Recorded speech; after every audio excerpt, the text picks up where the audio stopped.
to resurrect him. And when she couldn't find his phallus, matter of fact, Nubians to this day do not eat catfish because his phallus was swallowed by the Nile catfish. Right. So black people who eat catfish, you're affronting your own deity without even being aware of that. But anyway, to get to the facts, without her undying love, he would never have been able to have been resurrected. It would not have happened.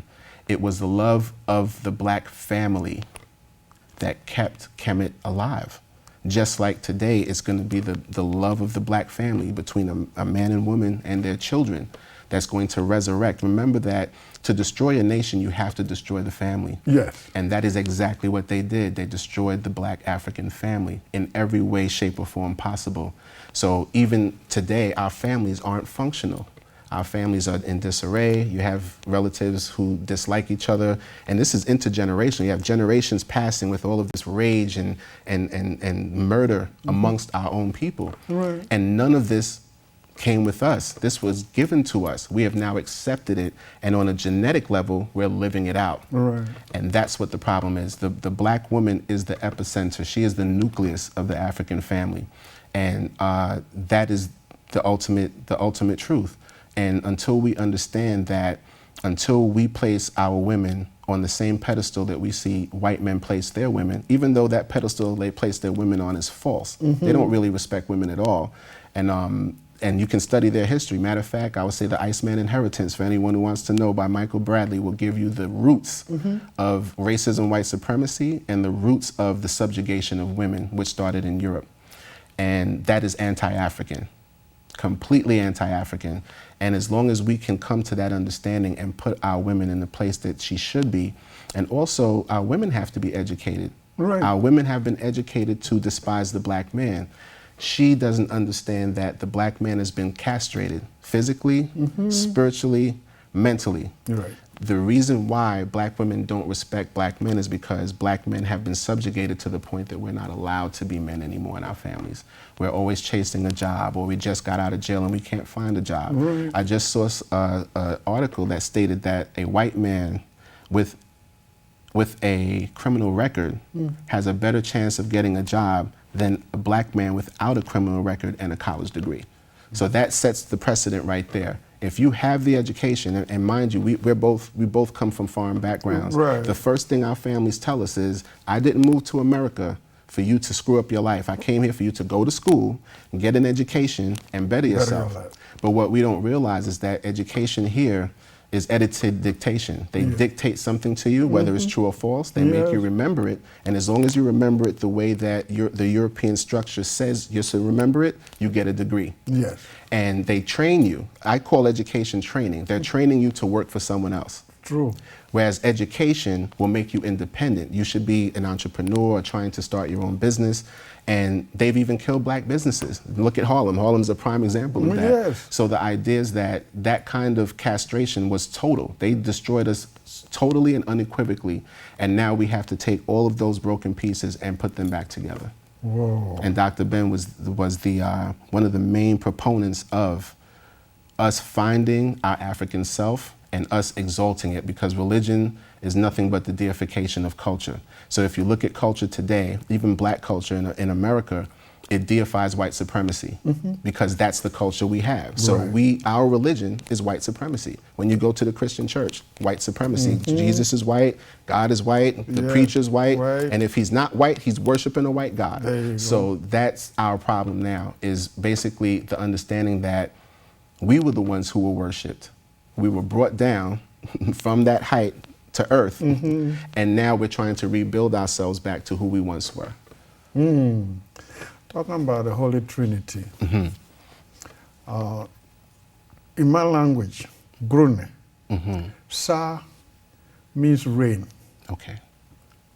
When a person is named after rain, there's a word, The letter A starts first before the Sa. So now it's called Asa. So a person named after rain is Asa. A god named after rain is called Asa. The rain itself is Sa. Okay. But any entity that is not an animal, that's named after the rain, is called Asa. Wow. So the God Asa, the Holy Trinity, Yes. with Asasi, and Asasi is also an Akan word, and that's for land. Wow. When it rains, Yes. where does it rain on? On the The land. land. And their son Hero. This Holy Trinity, it was in Abydos. When I got to Abydos, Yes. that it dawned on me that this is a Grushi word. This God is actually a Grushi, because the tomb of Asa is encased with water. That's right. Actually, it's flooded. Absolutely. You're absolutely right. Yes. So that marveled me. I say, this is a desert land. Yes. How come only here you got this Yes. tomb encased by water? Yes. So, but the tricks in this, the way we taught the Holy Trinity by the European powers, and we outside, we don't even know anything about our own Holy Trinity. Yes. What is going on here? Well, Dr. Ben used to say, somebody doesn't want you to know something about yourself. Okay. And that was the whole idea of suppression of the knowledge of African people. Matter of fact, there's a documentary called Hidden Colors. Okay. And in that documentary, they speak of the hidden history of African people around the world. In episode 1, they have an interview. Actually, it's 3 documentaries, parts 1, 2, and 3. So in part 1, they speak with Dr. Phil Valentine, one of our illustrious scholars. Right. And he said something that was very mind-blowing to me. In there, he said, there's no such thing as Americology. Okay. There's no such thing as Frenchology. The only science that was created to study a group of people was Egyptology. Okay. And basically the study of African people.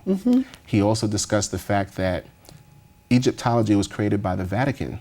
Okay. And that underneath the Vatican there's about 6 miles of tunnels which have stolen artifacts, most of them from Africa. And they specifically created Egyptology because during the time that Africans were being enslaved from West Africa, they were discovering the roots of civilization in the Nile Valley. So you had Champollion discover the Rosetta Stone all during the time that our ancestors were being brought here on slave ships. Right. So in order to justify the enslavement of African people and to make us primitive and to make us subhuman, they had to hide that information, and that's why the Vatican created Egyptology.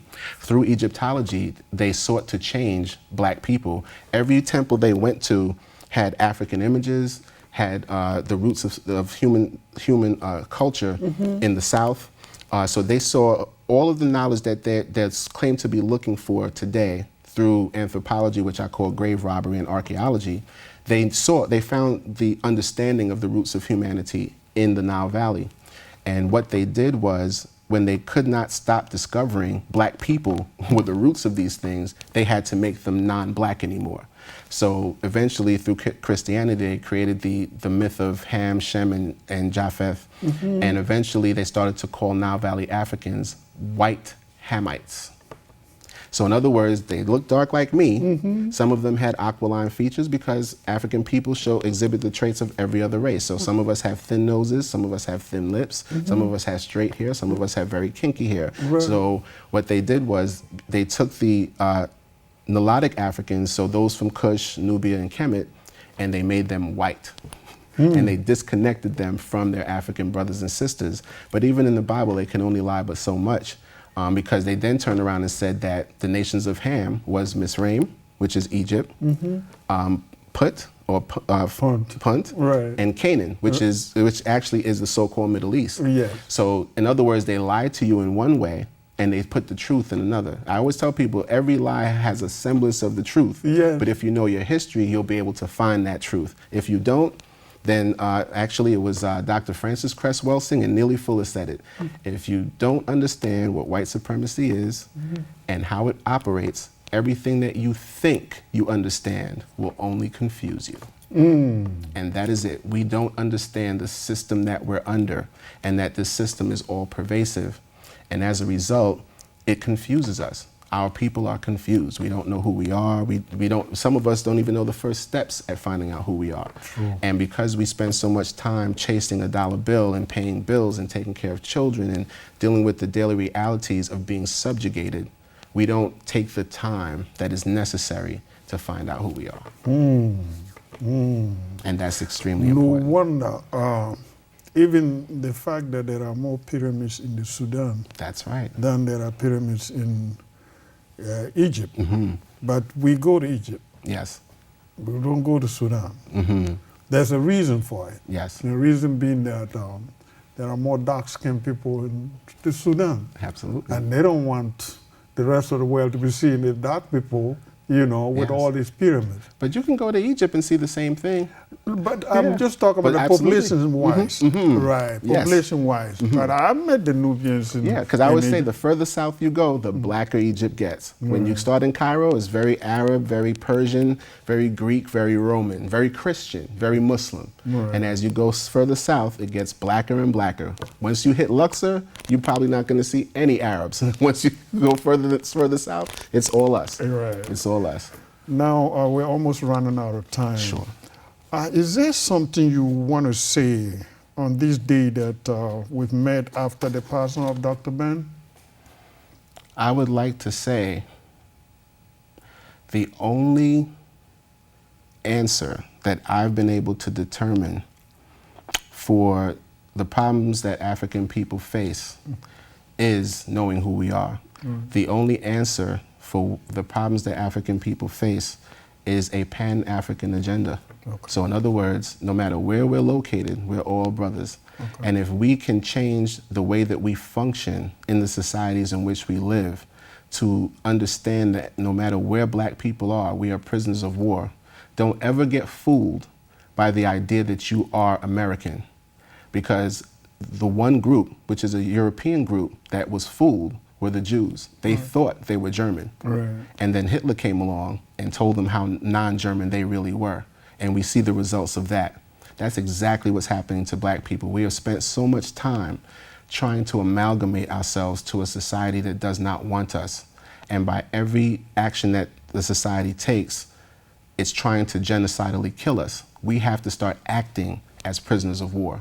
Stop fooling ourselves to understand that we're something we're not, which is we're prisoners of war. We've been intergenerational prisoners of war. That's why we are murdered in the streets like we are. That's why we're disrespected when we walk into stores and we're followed. That's why we are talked to like we are, and that's why we're talked about like we are. My brother, Yes. thank you very much. Thank you too. Thank you Thank you so very much much. for having me. African traditionalism is different. Different is not primitive. Different is not deficient. Different is not devilish. Different is not uncivilized. Different is not ungodly. This is the way Africans have always connected to their creator. It's the way of life. And that's why it's different from other cultures.